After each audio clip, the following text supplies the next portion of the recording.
السلام عليكم ورحمة الله. كنتمنى إن شاء الله تكونوا بخير وعلى خير ويلقاكم الفيديو وانتم في أحسن الأحوال يا رب. اليوم إن شاء الله مع الدرس الرابع عشر من دروس سلسلة تعليم نقش الحناء للمبتدئات. حاولت ما أمكن أنني نشرح لكم داكشي اللي أساسي ومهم، وبالنسبة للأمور اللي هي مكررة عملت لها تسريع باش ما نطولش عليكم الفيديو ونبداو على بركة الله. بأول رشمة غنحاول نعمل واحد المربع يكونوا الأضلاع ديالو متساوية، عملته مائل. نحاولوا نجيبوا الرؤوس متقابلة مع بعض. نعملوا مربع آخر قريب منه جدا باش نلونه قريب منه، ونحاولوا دائما نفس التباعد نخليو. بالنسبة للتلوين نعملوا مجرد خط بين المربع الأول والمربع الثاني، يعني باش يجينا التلوين مزيان وما يجيش خارج على الإطار. نضيف مربع آخر، دائما نخليو نفس التباعد هنا وهنا، المهم في الأماكن كلها نفس التباعد باش يجينا المربع محافظ على الحجم ديالو.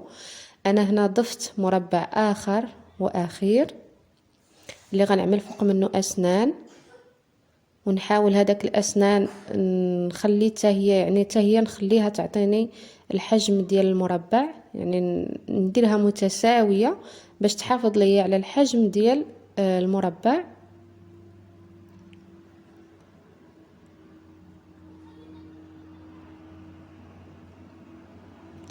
غنعمل دابا واحد الدائرة ونعمل فوق منها أسنان. هذيك الدائرة نحاول ما أمكن أنني نديرها في وسط الضلع، يعني تجي في الوسط بحال هذا الشكل. هنا في الرؤوس نتاع الاضلاع، يعني كل ضلع غنعمل فوق منه واحد الوردة بهذا الشكل هذا. عملنا دائرة وغنعمل على ديك الدائرة واحد الزواقة يعني كنعمل نصف دائرة صغيرة وكنلونها، نصف دائرة صغيرة ملونة، وغنعاود وردة أخرى من فوق. بالنسبة للتلوين هنا نحاولوا أننا الوسط نعرضوه، يعني البداية ديال الوردة هنا تكون رقيقة وفي الوسط تكون عريضة باش تجي عاطية داك الجمالية ديالها. نعاود معكم هنا،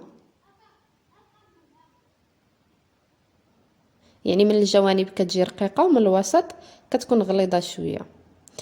هنا زينت بالنقط. دائما النقط كنقول لكم ديروهم بنفس الحجم وخليو بيناتهم نفس التباعد باش كيعطيو الجماليه ديالهم. هنا عملت بحال هذاك الورده اللي عملتها في القناه، يعني في الرؤوس ديال الاضلاع، وغنزين بالوريقات. نحاول الوريقات ما يجيوش يعني ملتصقين باش يعطيو الجماليه ديالهم. هنا ايضا ما بين كل ورده وورده غنعمل وريقه بهذا الشكل هذا. كنجرو خط صغير ونعمل نقطه ونجر هذاك النقطه من الراس ديالها باش تعطيني وريقه بهذا الشكل، ونحاول انني ما نجيبهمش متلاصقين.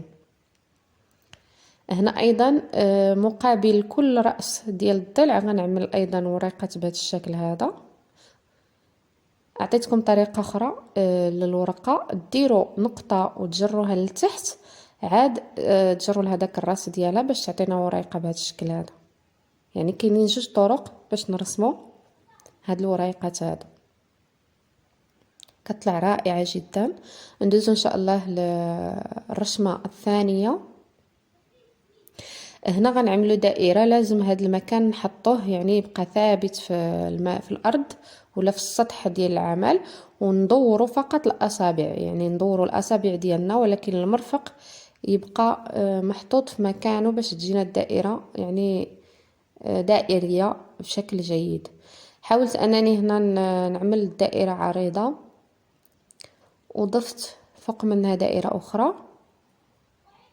دائما المرفق يبقى في المكان والاصابع هي اللي نحركوها باش تعطينا الدائره جيده. هنا عملت اسنان، هاد الاسنان من هنا حتى هما نحاول انني نجيبهم على شكل دائره، يعني يجيو قد قد كيف ما راكم تشوفوا. وهنا غنعمل شبيكه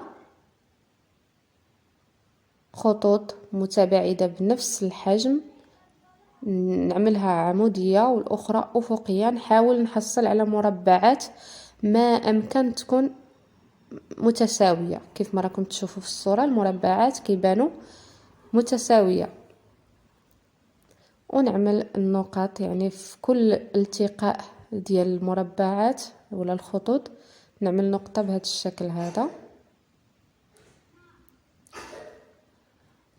وهنا غنزين بواحد الطريقة مختلفة، غنعمل 3 ورقات بهذا الشكل، ونعمل شكل حلزوني من الجانب ديالها بهذا الشكل، ورقات أخرى يعني وردة فيها 3 ورقات. وهنا عملت الشكل الحلزوني مقابل للشكل الحلزوني الأول، لاحظوا مزيان. هنا غنعمل عاوتاني داك الشكل الحلزوني مقابل من الظهر، يعني هنا الورقة في الوسط، وهذا الشكل الحلزوني داير لهذه الجهة، الشكل الحلزوني للجهة الأخرى، يعني إما تكون مقابل مع بعض في الرؤوس أو مقابل مع بعض في الظهر ديالو. نتمنى ان شاء الله الشرح يكون واضح. انا غادي نكمل لكم الشكل وانتم غتفهموني ان شاء الله شنو بغيت نقصد. يعني هنا الشكل الحلزوني بهذا الشكل اللي قريب منه غنعملو يعني مقابل له بالظهر ديالو، يعني مره واحده كتكون لهاد الجهه والثانيه للجهه الاخرى. يعني لاحظوا مزيان في الشكل وغتفهموا قصدي. من بعد ما كملنا الشكل غادي نحاولوا ما امكن نلونوا كاع هذيك الفراغات اللي كاينه يعني فوق الاسنان، ما بين الاسنان يعني والرسم اللي رسمناه فوق الاسنان غنحاولوا نلونوا داك الفراغات كاملين بهذا الشكل هذا. وبالنسبه لداك الورده نحاولوا اننا نعملوا الشكل الخارجي ديالها عريض شيئا ما.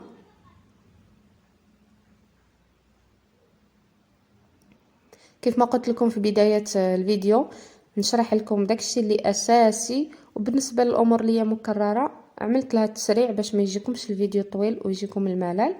بالنسبه لهاد الوردات حاولت انني نعمل في كل ورده شرطه، يعني خط صغير بهذا الشكل هذا، طلعت رائعه جدا. ندوزو ان شاء الله للثالثه، يعني الرشمه الثالثه.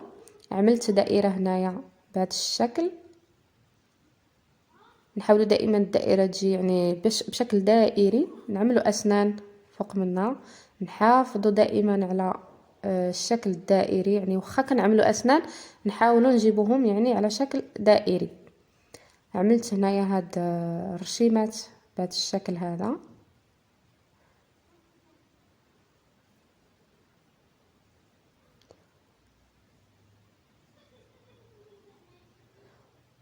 غنحاول نبرز الشكل الخارجي لهاد الدوائر،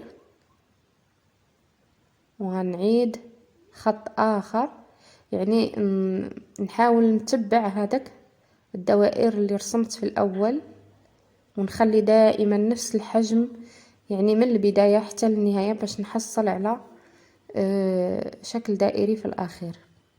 ايضا نعيد هنا اسنان، نحاول دائما الرؤوس تجي في خط مستقيم.